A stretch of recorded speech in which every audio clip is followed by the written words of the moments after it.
যেদিন আমি অ্যাক্সিডেন্ট করলাম সেই দিন আমার 3 বন্ধুর প্রোগ্রাম, আমার আইয়ুবি, হাবিবুল্লাহ মাহমুদ কাসিমি, আমরা 3 বন্ধু এয়ারপোর্ট থেকে হেলিকপ্টার নিয়ে ওই পিছিয়ে এক রফিক আছে না, ওদের ওইখানে মাহফিলে আমরা যাব। ড্রাইভার রাত্রি 3:30 পর্যন্ত জেগেছিল। ওই দিন রাত্রের প্রোগ্রামটা নির্বাচনের কারণে আমার হচ্ছে না, ঢাকায় প্রোগ্রাম ছিল।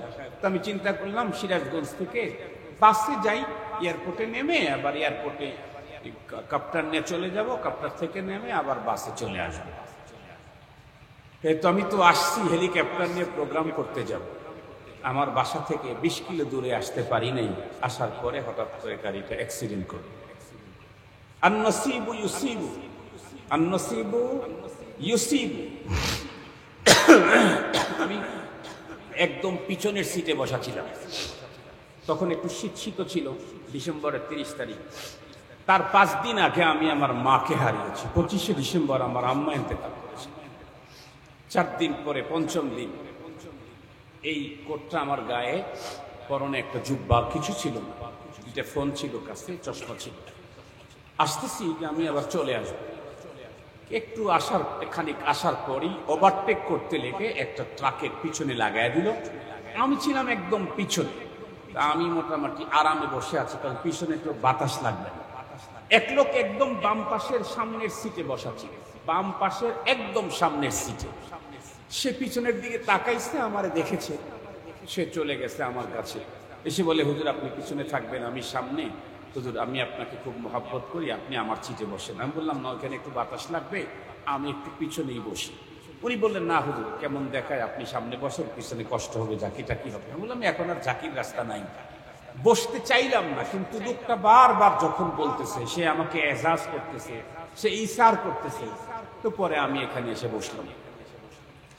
বসে আধা ঘন্টাও পথ চলতে পারিনি, ঠাস করে লেগে গেল। পায়ের 4টা আঙ্গুল কেটে গেছে, শুধু কনিষ্ঠ আঙ্গুলটাই আছে, আর 4 আঙ্গুল কাটা। 2 মাসের উপর হয় আমি দিনই কোনো কাজে অংশদারিত্ব নিতে পারতেছি না, দুনিয়ার কাজে অংশদারিত্ব নিতে পারতেছি না। 1 সেকেন্ডের একটা আঘাত। আমার তো যাইতেছি হেলিকপ্টার নিয়ে, কিন্তু মাঝখানে যে আমাকে হাসপাতালে যেতে হবে এটা আমার জানা নেই, এটা রব্বে করিমের কলমে আছে। এজন্য আমরা তো পড়তে আসছি, কিন্তু মাদ্রাসা থেকে যে আমার লাশ বাসায় যাবে এটা আমার জানা নেই। আমি তো পড়াইতে আসছি, কিন্তু আমার লাশ বাসায় যাবে এটা আমার জানা নেই। আমি তো ব্যবসা করতে আসছি, লাশ যে বাসায় যাবে এটা আমার জানা নেই। যেহেতু জানা নেই, সঙ্গত কারণেই আমাকে অল টাইম রেডি থাকাই বুদ্ধিমানের কাজ। তো অনেক বুজুর্গরা, বড়রা জিজ্ঞেস করছে, হযরত আপনার মতো মানুষ হজের সফর থেকে খেলনা কিনে নিয়ে আসেন, এটা তো তরজমা আমাদের বুঝে আসতেছে। হযরত তখন উত্তর দিলেন, বলে দেখো, হজের সফর থেকে তো অনেক কিছুই নিয়ে আসি। জায়নামাজ আনা হয়, তাসবিহ আনা হয়, তারপরে রুমাল আনা হয়, হিজাব আনা হয়, বোরকা আনা হয়, অনেক কিছু আনা হয়। যেগুলি হজের সফর থেকে নিয়ে আসি, এগুলি গিফট করা হয় হলো বড়দেরকে, সাবালেকদেরকে। আর কিছু খেলনা যে নিয়ে আসি, এটা গিফট করা হয় হলো মাসুমদেরকে। 10 টাকার একটা খেলনা মাসুম নাতি হাতে পেয়ে সাথে সাথে দোয়া করে, আল্লাহ নানু যেন আগামী বছর আবার হজে যায়। একটা খেলনার আশায়, একটা খেলনা পাওয়ার আশায় মাসুম এ বাচ্চা খেলনা হাতে পাওয়ার সাথে সাথে আবার আগামী বছর আমাকে হজে পাঠাবার জন্য আল্লাহ পাকের কাছে দরখাস্ত দিল। এমন একটা বাচ্চা যার জীবনে কোনো গুনাহ নাই, মাসুম, ওর আবেদন তো মকবুল, ওর আবেদন তো আল্লাহ পাকের কাছে অবশ্য গ্রহণ হবে। এজন্য জায়নামাজ যাকে দিলাম সেও দোয়া করবে, তারটা কবুল হতেও পারে, নাও হতে পারে। খেলনা যারে দিলাম সে যে দোয়া করলো, এটা কবুল বা মিস হওয়ার কোনো সম্ভাবনাই নেই। এটা একটা কথা মনে আসছে, খেলনা প্রসঙ্গ মনে আসছে আর কি, তাই বললাম। তো বলতেছিলাম, একটা সময় আমাদের জীবনের সবকিছুর চাইতে উন্নত ছিল হলো খেলনা। এই ছেলেটাই বা আমরা যখন একটু বড় হলাম, তখন আমাদের আবেগ এখন খেলনা না, এখন কি, ওই উন্নত মানের খাবার, পিৎজা, অমুক তমুক, এই সেই নতুন কিছু খাবার এখন আবিষ্কার হয়েছে না, এগুলি যখন খাবারের প্রতি খুব আগ্রহ তৈরি হলো, তখন যদি আমরা কাউকে বা আমাদেরকে তখন যদি খেলনা কিনে দিত, আমরা কি বলতাম, এটা দিয়ে আমি কি করব, আমার তো উন্নত খাবার দরকার। কিছুদিন পর যখন আরো একটু বড় হলাম, তখন আর খাবারেও রুচি নাই, খাবারের প্রতি আগ্রহ নাই, খাবার আমার টার্গেট না, এখন কি টার্গেট, সৌন্দর্য টার্গেট। এজন্য জামা উন্নত মানের, কম দামের কাপড় আমি নেব না। কেডস জুতাটা খুব দামি হতে হবে, জামা সবসময় ইস্ত্রি করা থাকতে হবে, ভাঁজ করলেই মেজাজ গরম। ভাস্তি ভাগ্নি হাত লাগিয়ে দিয়েছে, অথবা মা বাবাই হাত লাগাইছে, তো একটু স্পট পড়ে গেছে, তো তখন চোখ রাঙ্গাইতে থাকে। তখন সৌন্দর্য, নিজের সৌন্দর্যকেই মনে করেছিলাম পৃথিবীর সবচেয়ে বড় জিনিস হলো সৌন্দর্য। এরপরে যখন আরো একটু বড় হলাম, তখন এখন সৌন্দর্যের সাথে আরো কিছু অ্যাড হলো, কি, এখন আমাদের টার্গেট হলো যে আমাকে একটা R15 হুন্ডা কিনে দিতে হবে। আমার যদি একটা হুন্ডা থাকতো, আমার যদি একটা আইফোন থাকতো, আমার একটা আইফোন লাগবে, আমার একটা কি জানি আলট্রা ফোন আছে, এগুলি লাগবে, আমার একটা R15 গাড়ি লাগবে। তখন এই গাড়ি আর ফোনের জন্য এতটাই ব্যস্ত ছিলাম, বাবাকে বাধ্য করেছি, বাবা প্রয়োজনে লোন নিয়ে বাবা আমাকে হুন্ডা কিনে দিতে বাধ্য হয়েছে। বাবা জমি বিক্রি করে, জমি কট রেখে আমাকে হুন্ডা কিনে দিতে বাধ্য হয়েছে, আমি বাবাকে বাধ্য করেছি। এই মানুষটাই রফতা রফতা কিছুদিন চলে যাওয়ার পর, যখন বিয়ে শাদী হয়ে গেল, যখন ফ্যামিলি হয়ে গেল, যখন সংসার হয়ে গেল, যখন বাচ্চা চলে আসলো, বাচ্চা যখন বড় হলো, এখন স্ত্রী আমার কাছে চায়, সন্তান আমার কাছে চায়, এখন আর R15 এর উপরে রুচি নেই, এখন আর আইফোনের প্রতি আমার রুচি নাই। এখন আমার রুচি কি, আমার রুচি হলো যে আমাকে অনেক টাকা গোছাইতে হবে, আমার ঘর করতে হবে, আমার বাড়ি করতে হবে, আমার ব্যবসা সাজাইতে হবে। আমি R15 হুন্ডা নিয়ে ঘুরলাম, স্ত্রীকে শাড়ি দিতে পারলাম না, তাহলে এটা লজ্জা, এই হুন্ডা চালানের কোনো তর্জমা নাই। আমি আইফোন দিয়ে ঘুরলাম, সন্তান অসুস্থ হওয়ার পরে তাকে চিকিৎসায় টাকা ব্যয় করতে পারলাম না, তাহলে এটা তো হইল না।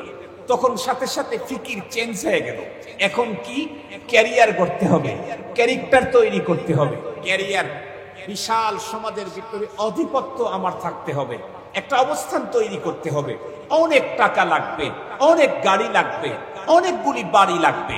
তখন আমরা ছুটলাম কিসের পিছনে, টাকার পিছনে। যেই গাড়িটার বাবাকে জমি বিক্রি করে কিনে দিতে বাধ্য করেছি, সেই গাড়িটাই এক সময় বিক্রি করে দিয়েছে ব্যবসার পুঁজি বাড়াবার জন্য। এরকম ঘটনা আপনাদের অঞ্চলে ঘটে নাই? আমার এলাকাতেই, আমার ফ্যামিলিতে এরকম একটা ঘটনা ঘটতে যাচ্ছে আর কি। বাধ্য করেছিল গাড়ি কিনে দিতে। এখন সে যখন আরো একটু বড় হয়ে গেছে, যখন দেখতেছে যে না, শুধু গাড়ি নিয়ে চললে এটার দ্বারাই কোনো মর্যাদা নাই, এখন ব্যবসার পুঁজি বাড়ানোর জন্য ফোন দিয়ে বলে যে গাড়িটা বিক্রি করতে চাই, বিক্রি করলে কয়েক লাখ টাকা হবে, এটা দিয়ে আমরা এই পুঁজি করলে অনেক লাভ হবে। এখন ছুটছে আমরা টাকার পিছনে, গাড়ির পিছনে, বাড়ির পিছনে।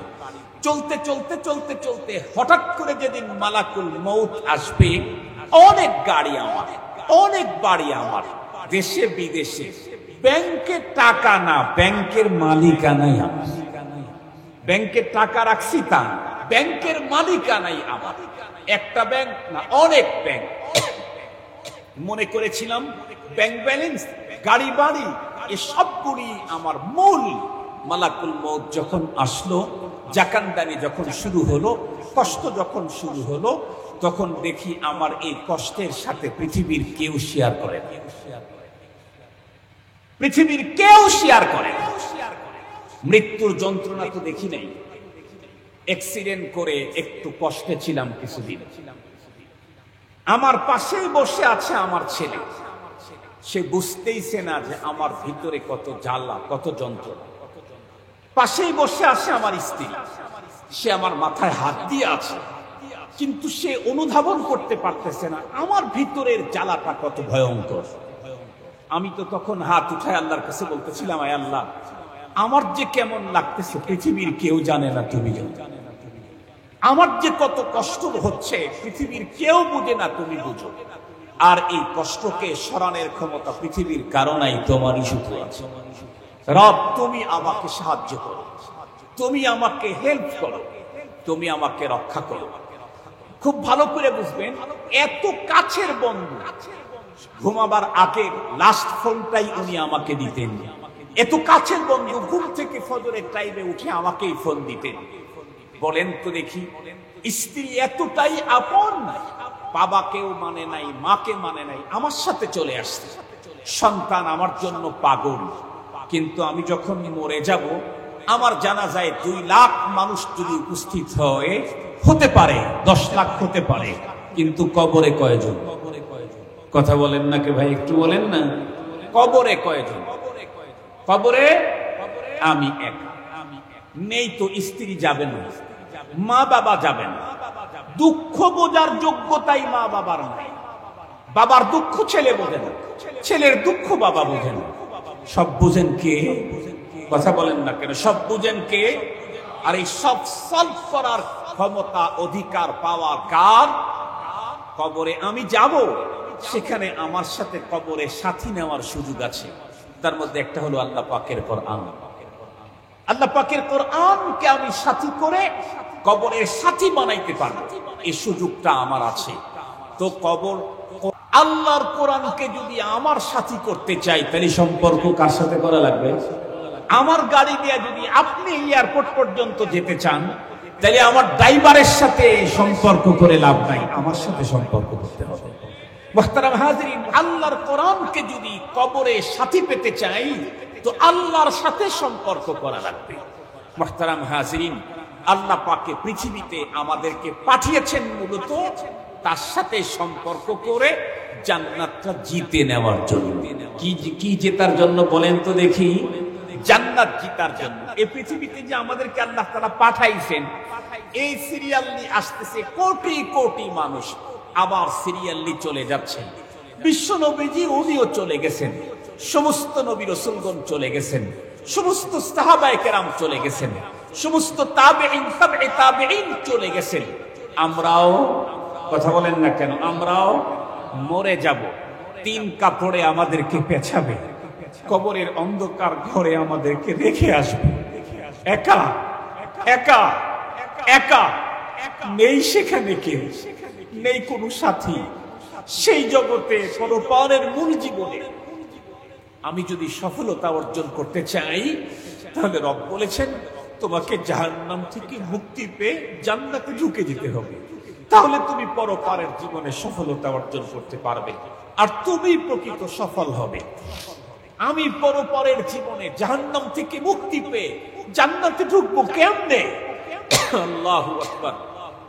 আল্লাহ পাক রব্বুল আলামিন আমাদেরকে একেবারে সহজ পদ্ধতিতে জান্নাত জিতাবার জন্য প্রতি বৎসর একটা মাস আমাদেরকে স্পেশাল দান করে থাকে। সুবহানাল্লাহ বলবেন কি একটু? সেই মাসটার নাম কি?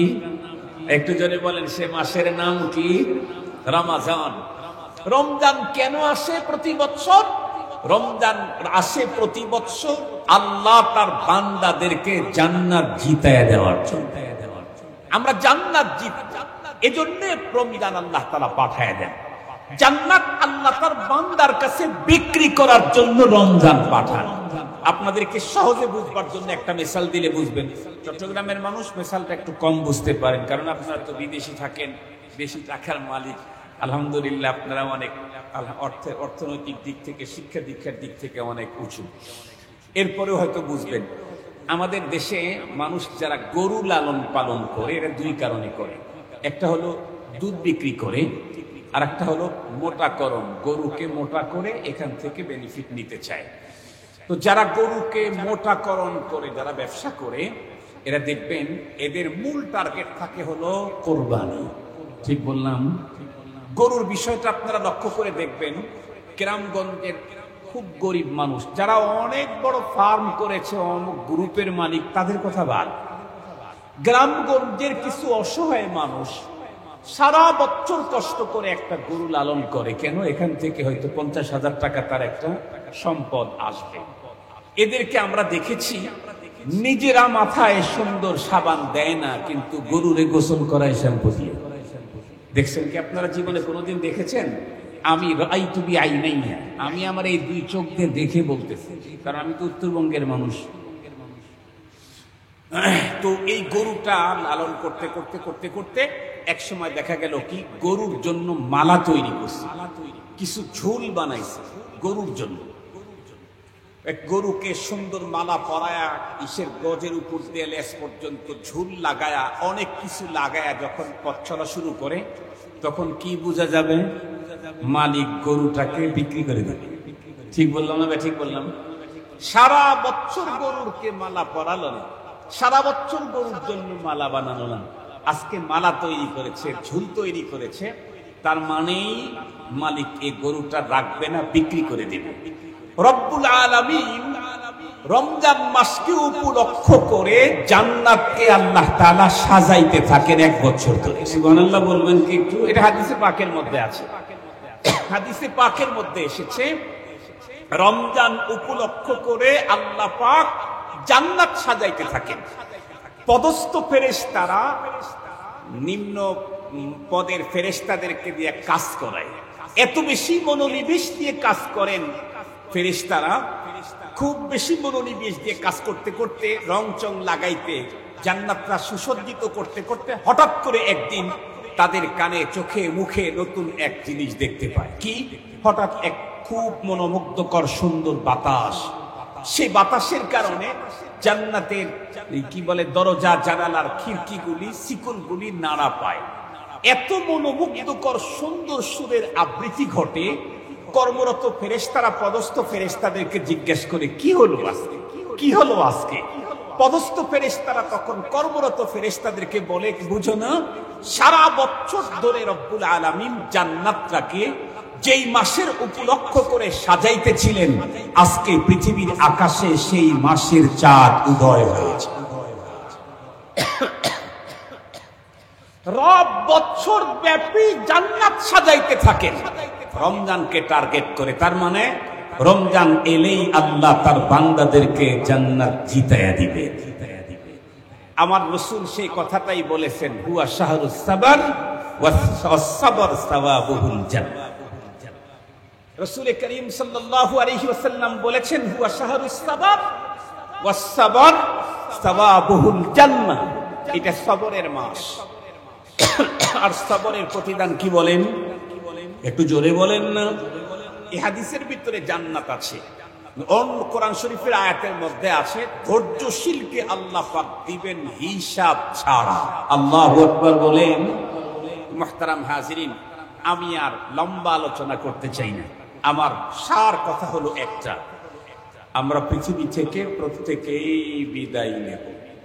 এই কথাটা শুধু মুখে না, সারা দিন রাত 24 ঘন্টার কোন একটা সময় চক্ষু বন্ধ করে 2 মিনিট 5 মিনিট একটু ভাইবেন প্রত্যেকেই, যে আমি পৃথিবী থেকে বিদায় নেব।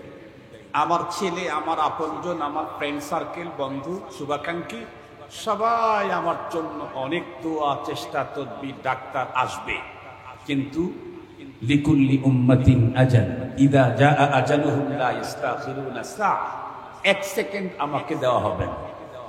লাইফের সাপোর্ট দিবে, কিন্তু লাইফ দিতে, কথা বলেন না কেন, লাইফ দিতে পারবেন।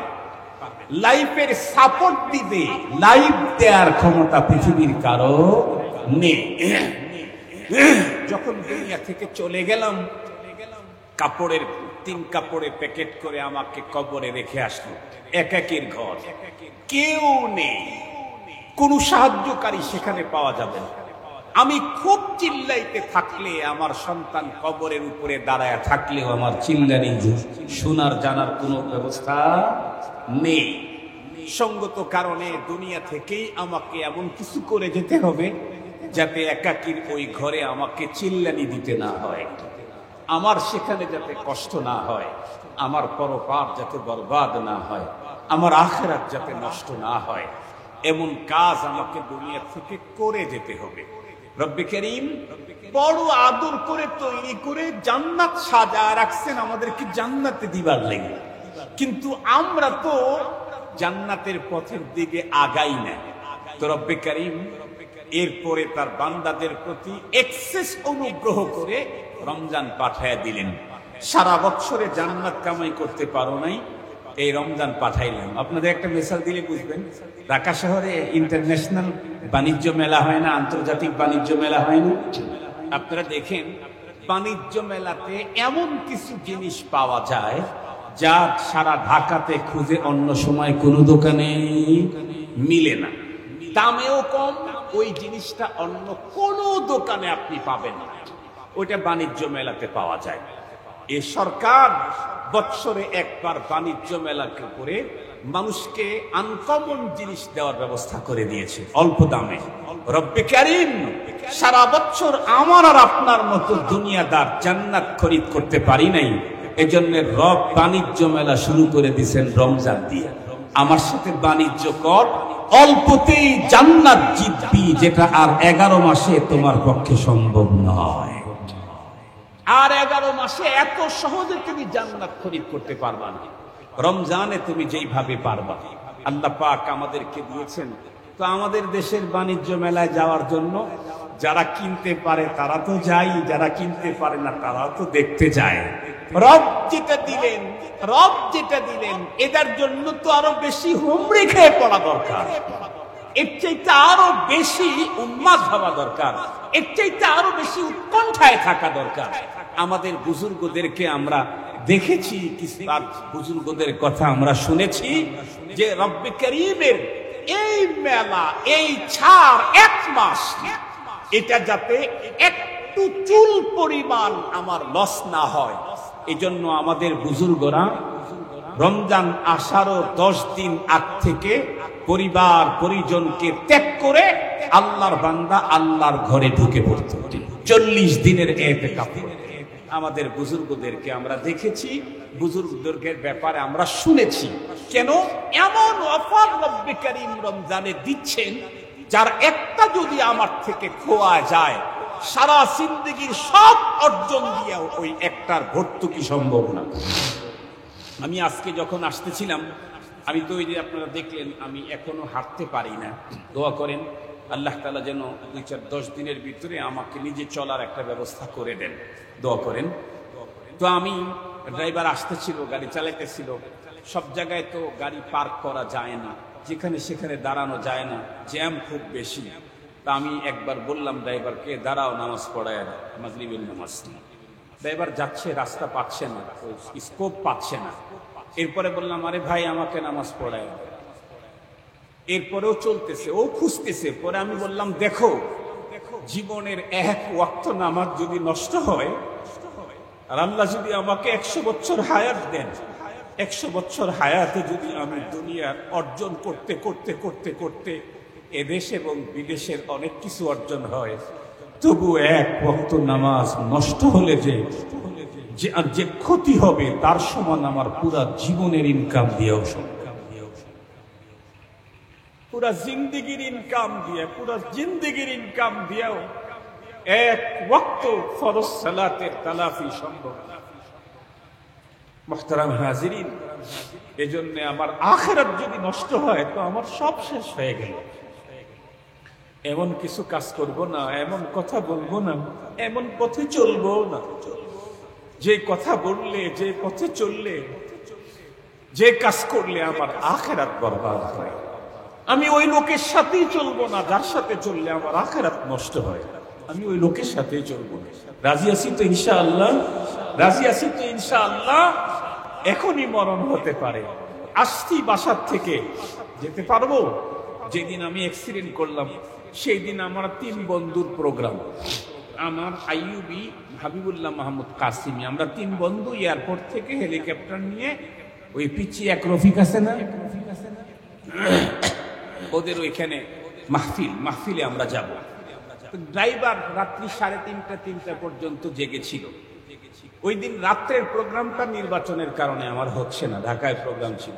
তো আমি চিন্তা করলাম সিরাজগঞ্জ থেকে বাসে যাই, এয়ারপোর্টে নেমে আবার এয়ারপোর্টে কাপ্তার নিয়ে চলে যাব, কাপ্তার থেকে নেমে আবার বাসে চলে আসবো। তো আমি তো আসছি হেলিকপ্টার নিয়ে প্রোগ্রাম করতে যাব, আমার বাসা থেকে 20 কিলো দূরে আসতে পারি নাই। আসার পরে হঠাৎ করে গাড়িটা অ্যাক্সিডেন্ট করে। আন-নসীবু ইউসীবু, আন-নসীবু ইউসীবু। আমি একদম পিছনের সিটে বসা ছিলাম, তখন একটু শীত ছিল, ডিসেম্বরের 30 তারিখ। তার 5 দিন আগে আমি আমার মাকে হারিয়েছি। 25শে ডিসেম্বর আমার আম্মা ইন্তেকাল করেছে। 4 দিন পরে 5ম দিন এই কোটটা আমার গায়ে, পরনে একটা জুব্বা, কিছু ছিল না, 2টা ফোন ছিল কাছে, চশমা ছিল। আসতেছি যে আমি আবার চলে আসবো।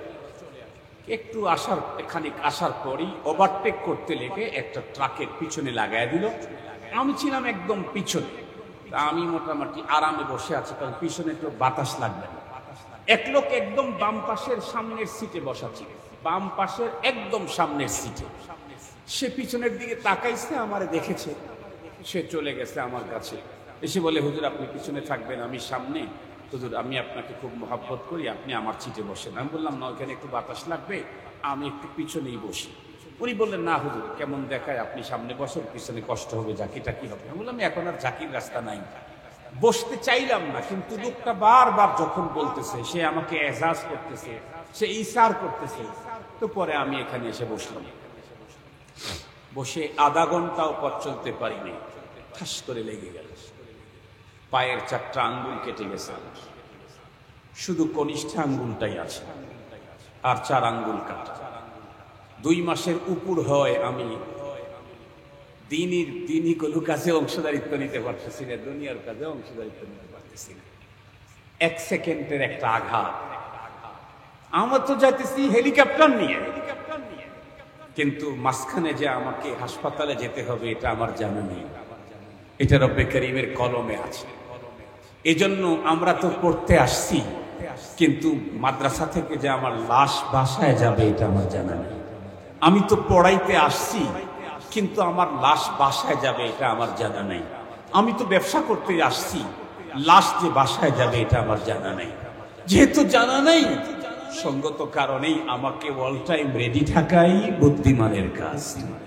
অল টাইম রেডি থাকাই বুদ্ধিমানের কাজ।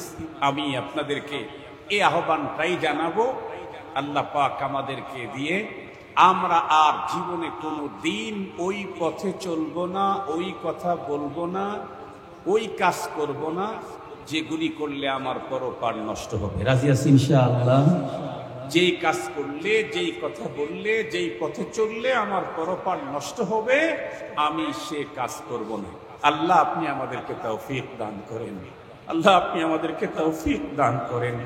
আল্লাহ আমি বড় আশা নিয়ে এখানে আসছি, 8 ঘন্টা সফর করে, 8 ঘন্টা গাড়ির ভিতরে বসা, নামতে পারি নাই।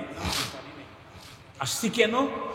যে জমিনে আসছি, এই জমিনে অনেক কুতুব এখানে চলতেন, জমিনে অনেক কুতুব শুয়ে আছে, অনেক আহলুল্লাহ আল্লাহ পাকের সাথে অনেক উন্নত সম্পর্কধারী লোকেরা এই দাঁড়াতে ছিলেন। আশাই কম মাকবারাতে তারা শুয়ে আছেন। আল্লাহ তাআলা তার দোস্তদের ফিউজ বারাকাত, তাদের উসিলায় যদি আমার জীবনে আল্লাহ তাআলা গুনাহ মুক্ত জীবন যাপনের তৌফিক দান করেন, আমাকে যদি আল্লাহ তাআলা ক্ষমা করে দেন, তাহলে আমার জাহে কিসমত। এজন্য এসেছি, আপনাদের কাছে দোয়া চাই, আপনাদের জন্য দোয়া করব। আল্লাহ তাআলা तमाम পৃথিবীর সকল মাদারিসে দ্বীনিয়া, মারাকিজে ইসলাম যদি আল্লাহ পাক হেফাজত করুন।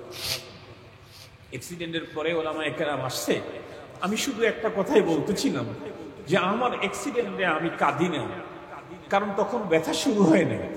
আমি বললাম আমার তো কষ্ট হচ্ছে যে আমার একটু 4টা আঙ্গুল কেটে গেছে, তাই যদি এত কষ্ট, তাই যদি এত আতঙ্ক, তাহলে ওই যে ওইখানে তো তাকায় আমার ভাই যারা গাজাতে, তাদের তো একটা পাই নাই, তাদের তো 2টা পাই নাই, তাদের তো দেহের অর্ধেক নাই, তাদের কষ্ট কত।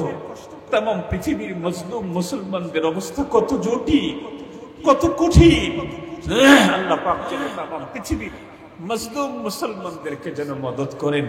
তামাম আলমের কারাগারে বন্দী যত মুসলিম নারী পুরুষ আছে, আল্লাহ যেন তাদেরকে মুক্তির ব্যবস্থা করে দেন।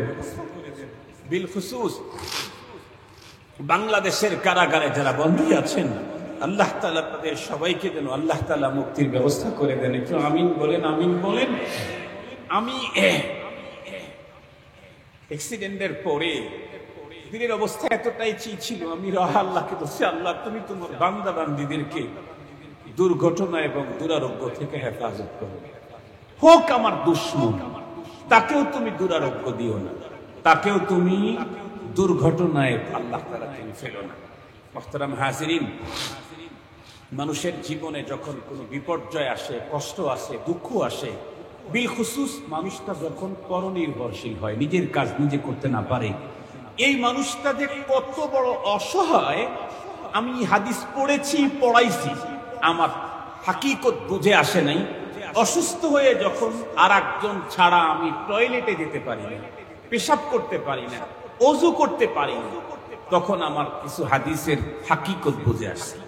তার মধ্যে একটা হলো রাসূল করিম সাল্লাল্লাহু আলাইহি ওয়াসাল্লামকে দিয়ে আল্লাহ তাআলা আমাদেরকে জানায় দিয়েছেন যে একজন অসুস্থ ব্যক্তির কাছে যদি আর একজন মানুষ অল্প সময়, এক সকালে কিছু সময় দেয়, তো ৭০,০০০ ফেরেশতা এই লোকের জন্য সন্ধ্যা পর্যন্ত গুনাহ মাফের দরখাস্ত করতে থাকবে। এত বড় নেকির অফার কেন দিলেন আল্লাহ তাআলা? এত বড় নেকি দিলেন। মাত্র কয়েক মিনিট একজন অসুস্থ মানুষের কাছে গেল, একটু ৫ মিনিট বসলো, দোয়া পড়লো, তাকে একটু সান্ত্বনা দিল, চলে আসলো। এত নেকি কেন? ৭০,০০০ ফেরেশতা সন্ধ্যা পর্যন্ত এই লোকের গুনাহ মাফের দরখাস্ত করতেই থাকবে। এত বিশাল নেকির অফার কেন? এটা আমার আগে বুঝে আসে নাই, আমি অসুস্থ হওয়ার পরে আমার বুঝে আসছে। আর একটা জিনিস আমার পরে বুঝে আসছে, ছোট ছাত্র ভাইদের কাজে লাগতে পারে। আমার মার ইন্তেকালের ৪ দিন পরে ৫ম দিন আমি অ্যাক্সিডেন্ট হয়েছি। আমার মা যখন বিছানায় পড়ে আছে, উঠতে পারেন না। আমরা ৮ ভাই, সব ভাই আলেম। আলহামদুলিল্লাহ, আম্মা জানকে দেখার মতো ভাই, বোন, ভাবি এর অভাব নাই, ভাস্তি ভাস্তা এগুলো ছিল। কিন্তু আমি যখন মাকে বলতাম, মার কাছে বসে থেকে থেকে প্রোগ্রামে যাওয়ার জন্য যখন যেতে হবে, মাকে যখন বলতাম, মা আমি দাঁড়িয়ে এখন একটু জায়গা, তখন মা কেঁদে উঠতেন। আমি চিন্তা করতাম, মার তো অনেক ছেলেরা এখানে আছে, ছেলের বউয়েরা এখানে আছে, তারপরে নাতি নাতনি আছে, আমি একটু প্রয়োজনে যাচ্ছি, তো মা আমাকে যেতে দিতে চান না, কাঁদেন। তখন বুঝে আসে নাই আমি যখন অসহায় হয়েছি, যখন আমি নিজে পেশাবটা করতে পারতেছি না, টয়লেটে যেতে পারতেছি না, নামাজ পড়বো ওযুটা আমি একা করতে পারতেছি না আর একজন করায় দেওয়া ছাড়া, তখন আমার কাছে একজন মানুষ বসে থাকলে যে কত ভালো লেগেছে, চলে যেতে চাইলে যে কত কষ্ট লেগেছে, এটা আমি তখন বুঝেছি। আল্লাহকে বললাম, আল্লাহ এটা আগে হইলে আমি মনে হয় মাকে আরো একটু বেশি সময় দিতে পারতাম। তো আমার তো আর সময় দেওয়ার সুযোগ নেই, মা তো ছেড়ে চলে গেছেন। তোমাদের বাবা মা যদি কখনো অসুস্থ হয়, যদি কখনো অসহায় হয়ে পড়ে, আর একজনের সাহারা ছাড়া চলতে পারে না, তাহলে অবশ্যই বেশি থেকে বেশি টাইম বাবা মার কাছে দিবা। কারণ আল্লাহ পাক একদিক থেকে আমাকে রোগ দিয়েছেন, মর্যাদা বাড়াবেন, অপর দিক থেকে আল্লাহ তার আরেক বান্দাকে নেকির পাহাড় দিয়া আমার কাছে পৌঁছায় আমাকে সান্ত্বনা দেওয়ার ব্যবস্থা করেছেন। একদিক থেকে আমাকে কষ্ট দিয়ে মানে রোগ দিয়েছেন, কষ্ট পাচ্ছি, অপর দিক থেকে আমার মর্যাদা বাড়তেছে, অপর দিক থেকে আমাকে সান্ত্বনা দেওয়ার জন্য আমার আরেক ভাইকে নেকির পাহাড়ের অফার দিয়েছেন যে তুমি ওই ভাইয়ের কাছে যাও, এক সকাল তার কাছে একটু থাকো, তাহলে তোমাকে এত বেশি নেকি দান করা হবে। আমরা ইনশাআল্লাহ অসুস্থকে সেবা সুস্থ করা, তাকে দেখতে যাওয়া, ইয়াদত, আল্লাহ তাআলা এই নেক আমল আমাদেরকে বেশি বেশি করার তৌফিক দান করুক। আমি আমার আলোচনাকে আর দীর্ঘায়িত করতে চাই না, আপনাদের কাছে আবারও দোয়া চাই, আপনাদের কাছে আবারও দোয়া চাই। আপনারা যারা বিল খুসুস তোলাবা ওলামা যারা আসছেন, সবার কাছেই দোয়া চাই। বিল খুসুস বুঝি নেই, এই কানে বলতে হবে, আমার এই কান বন্ধ।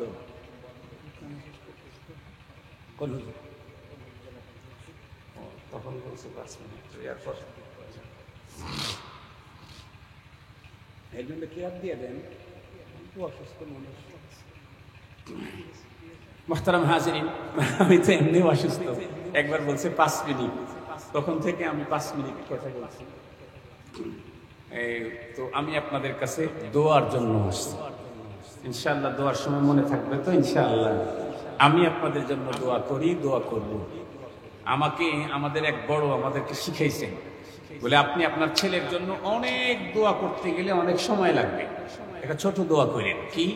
আল্লাহ আমার ছেলেকে বা নাতিকে নাতনিকে আল্লাহওয়ালা আল্লামা বানায় দেয়। কি বলেন তো দেখি? আল্লাহওয়ালা আল্লামা। আল্লাহ এই দুই শব্দে যা আছে, এই দুইটা শব্দ যদি কবুল হয়, দুনিয়ার আখেরাতে আমার সন্তানের জন্য এক্সেস আর কিছু লাগে না। শুধু আল্লামা হইলে আবার কিন্তু ঝামেলা আছে। শুধু আল্লামা হইলে ফিতনা ছড়ায়। বহু আল্লামা দুনিয়াতে ফিতনা ছড়াইছে, বহু আল্লামা। হইতে হবে আল্লাহওয়ালা, কথা বলো না ভাইরা, আল্লাহওয়ালা আল্লামা হইতে হবে। তাহলে একজন তামাম দুনিয়াকে আলো ছড়াইয়া দিবে, একজন। আর যদি শুধু আল্লামা হয়, তাহলে ডজন ডজন আল্লামা দিয়াও ফিতনাই বেশি হয়, কাজ বেশি হয় না, অকাজ বেশি হয়। এজন্য নিজেদের জন্য দোয়া করা, নিজের সন্তানদের জন্য দোয়া করা। আমি তোমাদের জন্য দোয়া করি, আমার ছোট ভাই যারা মাদ্রাসার তালাবা আছে, আল্লাহ তাআলা যেন আমার প্রতিটি তালেবুল ইলম ভাইদেরকে আল্লাহওয়ালা আল্লামা বানায় দেন। আল্লাহ তাআলা প্রত্যেককে যেন আল্লাহওয়ালা আল্লামা হিসাবে কবুল করে নেন। আমিও দোয়া চাই। আসসালামু আলাইকুম ওয়া রাহমাতুল্লাহি ওয়া বারাকাতুহু।